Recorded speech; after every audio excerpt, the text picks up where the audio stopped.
తెలంగాణ రాజకీయాలలో కవిత పేరు ఇప్పుడు ప్రబలంగా వినపడుతోంది. అదాని కేసుకు సంబంధించి ట్వీట్ చేయడంతో చాలా కాలానికి కవిత లైమ్లైట్లోకి వచ్చేశారు. ఇక రంగంలోకి దిగనున్నారనే టాక్ కూడా వినిపిస్తోంది ఇప్పుడు. ఈ క్రమంలో జాగృతి నాయకులతో కీలక మీటింగ్ నిర్వహించినట్లు సమాచారం. ఈ క్రమంలో దీక్షా దివస్తో పబ్లిక్లోకి కవిత రానున్నారా? ఈ నెల 29న నిజామాబాద్ జిల్లాలో దీక్షా దివస్లో కవిత పాల్గొనున్నారా? జిల్లాలో పార్టీని బలోపేతం చేయనున్నారా? వీలైనంత త్వరగా రీఎంట్రీ ఇవ్వాలని భావిస్తున్నారా Kavitha? Let us watch the story.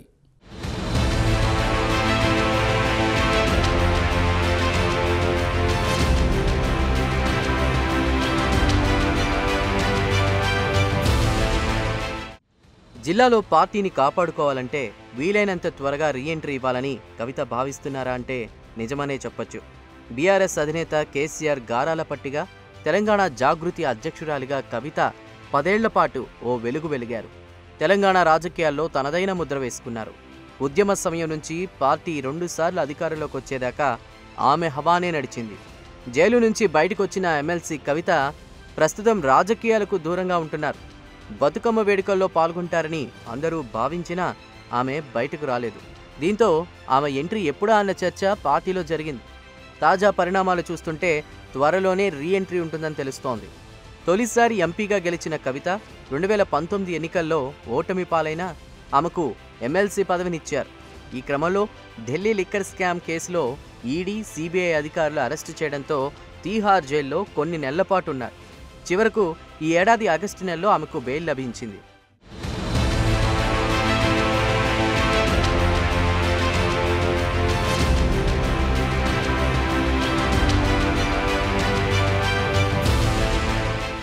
బెయిల్పై బయటకొచ్చిన కవిత తనను అన్యాయంగా అరెస్టు చేసిన బీజేపీపై పోరాటం చేస్తానని ప్రకటించారు. ఆమె ప్రకటనతో మళ్లీ ఉద్యమాలు మొదలవుతాయని అందరూ భావించారు. కానీ ఆమె రాజకీయ కార్యక్రమాలు ఎక్కడా చేయడం లేదు. పూర్తిగా సైలెంట్ మోడ్లోకి వెళ్ళిపోయారు. జైల్లో ఉండడం వల్ల కొంత ఆరోగ్యం క్షీణించిందని, ప్రస్తుతం వైద్యం చేయించుకుంటుందని ఆ పార్టీ నేతలు చెప్పుకొచ్చారు. ఇదే సమయంలో ఆమె వ్యతిరేక వర్గం మాత్రం కవిత రాజకీయాల్లో కొనసాగుతారా లేదా అన్న అనుమానాన్ని వ్యక్తం చేశారు. ఈ నేపథ్యంలో ఇటీవల ప్రధానిని ఉద్దేశించి ట్వీట్ చేయడంపై మళ్లీ కవిత రీఎంట్రీపై రాజకీయ వర్గాల్లో చర్చ నడుస్తోంది.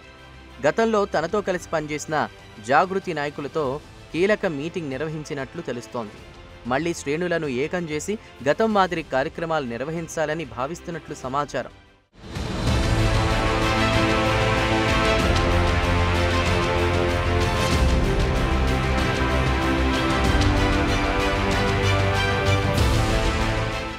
ఈ నెల 29న బీఆర్ఎస్ తలపెట్టిన దీక్షా దివస్ కార్యక్రమంతో రీఎంట్రీ ఇవ్వాలని కవిత భావిస్తున్నట్లు ఆ పార్టీ శ్రేణులు సైతం చెప్తున్నాయి.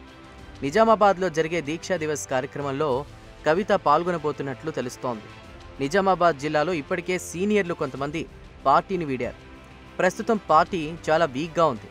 మరోవైపు ఉమ్మడి నిజామాబాద్ జిల్లాలో బీజేపీ దూసుకుపోతోంది. ఈ క్రమంలో పార్టీని బలోపేతం చేయాల్సిన అవసరం ఎంతైనా ఉంది. గతంలో నిజామాబాద్ ఎంపీగా ఉన్న సమయంలో కవితతో పాటు నడిచిన నేతలు చాలామంది ఇప్పుడు బీఆర్ఎస్లో లేరు. సీనియర్ నేత పోచారం శ్రీనివాస్ రెడ్డి సైతం హస్తంగుటికి చేరారు. ప్రస్తుతం ఉమ్మడి నిజామాబాద్ జిల్లాలో బీఆర్ఎస్కు ఒకే ఒక ఎమ్మెల్యే ఉన్నారు. అయితే నిజామాబాద్ పార్లమెంటు పరిధిలో 3 అసెంబ్లీ స్థానాలు బీఆర్ఎస్ గెలుచుకుంటే జగిత్యాల ఎమ్మెల్యే సంజయ్ కుమార్ పార్టీని వీడి కాంగ్రెస్లో చేరారు.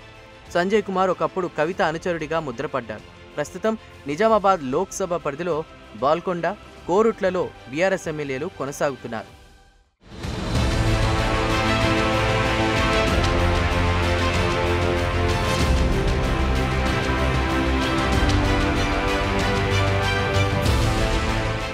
ఢిల్లీ లిక్కర్ కేసులో కవిత అరెస్ట్ అయిన తరువాత నిజామాబాద్ రాజకీయాల్లో ఎన్నో మార్పులు జరిగాయి.